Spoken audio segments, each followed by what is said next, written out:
جدير مديحي عالم العصر قائد وبدر ظلام الجهل للجهل طارد أرى مركبي نحوك طرف البلاغة الذي شأوه في درك وصفك جائد قدي مركبا حتما فيوضات ربنا إذا جف عقلي أو إن الفكر جامد. Il dit, puis il dit, Qala Sheikh, donc le maître, donc Sheikh Muhyiddin Ibn Arabi radiyallahu ta'ala, donc c'est Muhyiddin, donc c'est le revivificateur de la religion. Donc quand il dit Muhyiddin et quand il dit Ibn Arabi radiyallahu ta'ala anhu, donc il est connu Abu Bakr, hein, c'est Abu Bakr radiyallahu ta'ala anhu, qui est un grand connaissant qu'Allah subhanahu wa ta'ala a doté d'une connaissance mystique extraordinaire et que le prophète sallallahu alayhi wa sallam, ou bien si Cheikh Ahmed Tidjani radiyallahu ta'ala anhu, comme nous l'avons dit là tout à l'heure, que le Cheikh Ahmed Tidjani radiyallahu anhu disait que, ou avait dit que, dans la communauté islamique, je suis le plus connaissant en Allah subhanahu wa ta'ala. Et après moi, il y a Sayyidi Muhyiddin Ibn Arabi et Sayyidi Abdul Qadir al-Jilani.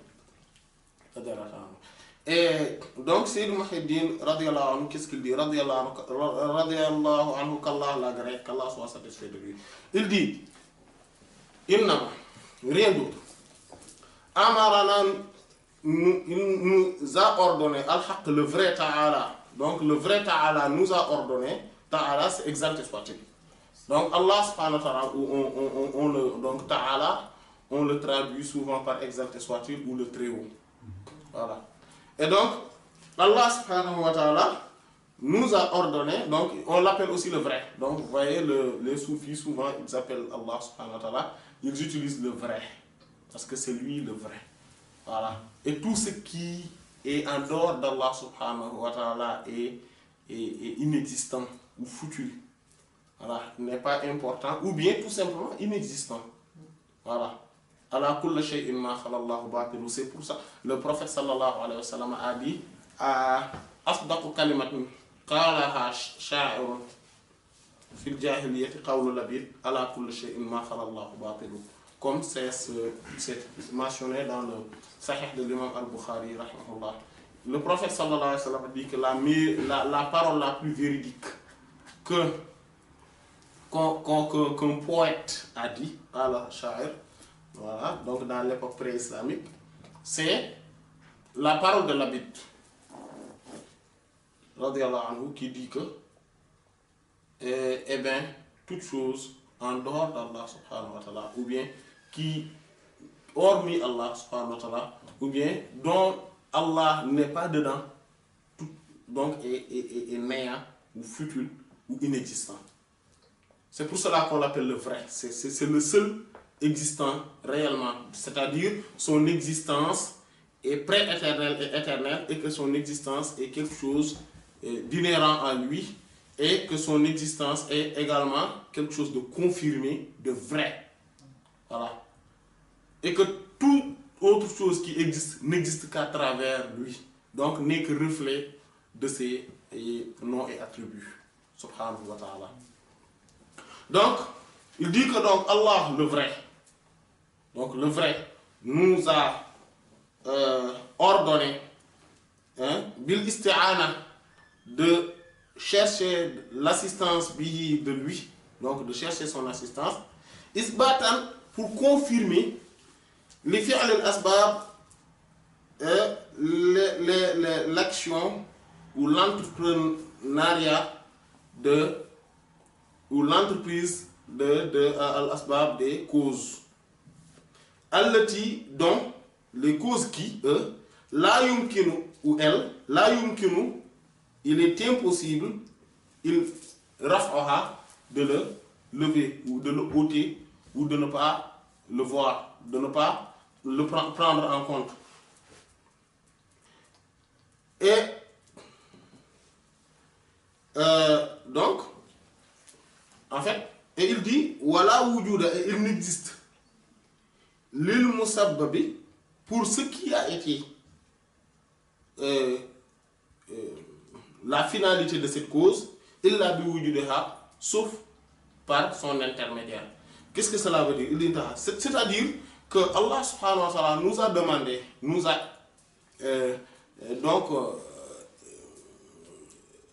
lui demander ou à chercher de nous qu'on lui demande assistance dans toute chose, devant toute chose, en disant Bismillah, ou bien en cherchant son assistance dans toutes circonstances pour confirmer les causes. Parce qu'en fait, nous, on voit que les causes existent.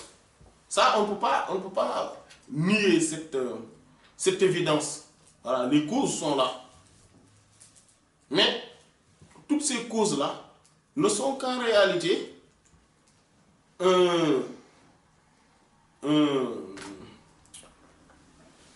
ne sont qu'en réalité la fin, l'aboutissement d'un processus. Et le processus consiste au nom divin, et au nom et attributs divins. Donc les noms et attributs d'Allah subhanahu wa ta'ala étant donc à l'origine de toute chose, et la cause n'est qu'un reflet de ces noms et attributs divins. Voilà. Et donc, nous, on ne peut pas nier cela. Allah subhanahu wa ta'ala nous demande donc, à chaque chose, sur toute chose que l'on doit faire, ou dans toute réaction, de se dire que voilà, Allah subhanahu wa ta'ala est là, et donc c'est lui qui a instauré cette cause-là. Par exemple, le fait que apprendre permet de savoir, de connaître, est une cause. Donc apprendre l'apprentissage en tant que tel ou l'enseignement est une cause. Mais ce n'est pas la vraie cause, ce n'est pas la vraie raison pour laquelle on connaît. C'est Allah subhanahu wa ta'ala qui enseigne, qui fait connaître. Comme il dit, et c'est lui qui vous a fait connaître, vous a fait savoir ce que vous n'aviez jamais connu. Donc la connaissance vient d'Allah subhanahu wa ta'ala directement. Mais comme il faut, en fait, les 5 sens sont des canaux. Donc l'apprentissage à travers les 5 sens ne sont que des canaux. Mais qui enseigne directement, qui enseigne véritablement, c'est Allah subhanahu wa ta'ala. C'est pour cela qu'on ne peut pas se dire que c'est moi qui, voilà, c'est parce que j'ai appris que je connais ou que j'ai de la science. Non, on dit tout simplement que Allah subhanahu wa ta'ala nous a fait savoir. C'est comme ça qu'il faudrait voir les choses. Parce que beaucoup d'autres ont aussi appris. Et on fait beaucoup plus d'efforts que toi dans l'apprentissage, mais qui n'ont pas abouti à la science que tu disposes, dont tu disposes. Et donc, voilà, on ne peut pas aussi dire que c'est parce que j'ai fait du commerce, j'ai mis en place beaucoup d'entreprises que j'ai eu une richesse. Non, c'est Allah subhanahu wa ta'ala qui m'a donné cette richesse-là. Les causes sont là, on ne peut pas les nier. Donc, on va aller les chercher à travers les causes. Donc, parce que le fait de délaisser ces causes est une forme de manque de convenance ou de règle de bienséance par rapport à Allah subhanahu wa ta'ala. Comme Sidi Abu Bakr le disait, le fait de délaisser, donc, voilà, la quête des causes, est une forme même de manque de convenance et de bienséance, d'une politesse spirituelle envers Allah subhanahu wa ta'ala. Donc Allah subhanahu wa ta'ala a mis en place les causes pour nous montrer, et c'est comme si c'est un langage à travers lequel il nous parle. C'est comme, voilà, comme vous voyez les panneaux de signalisation quand quelqu'un conduit. Il voit à travers les panneaux de signalisation un langage que l'État lui adresse, ou l'État ou le service en tout cas qui s'occupe de la sécurité routière, etc., lui adresse, lui dit que voilà, le feu est rouge, donc il faut que toi tu t'arrêtes. Mais le feu est vert, bon, donc tu peux y aller. Voilà. Et quand il voit donc là où il sait stop, etc., c'est comme s'il lui dit, ben écoute, il faut que tu t'arrêtes un peu pour voir si de part et d'autre il n'y a aucune voiture qui arrive, et pour que tu puisses continuer. Voilà, donc ça, c'est un langage qu'on lui adresse. Donc le panneau est là, mais le panneau ne parle pas. Il ne parle pas, mais c'est l'agent qui parle. Mais il a parlé à travers ce panneau-là. Donc Allah subhanahu wa ta'ala a mis en place ces causes pour nous dire que, voilà, si tu veux telle chose, c'est moi qui le donne. C'est de moi que tout vient, que tout provient. Mais si tu le veux réellement, passe par ce canal-là. Si tu as soif, tu as vraiment soif, et que tu veux que cela soit, que tu arrives à satiété, maintenant, bon, j'ai créé ce qu'on appelle l'eau. De l'eau. Et donc, prends de l'eau et bois-le, hein, et le soif se dissipera. En fait, ça, c'est un cadeau. L'eau en tant que telle n'enlève pas ce soif-là.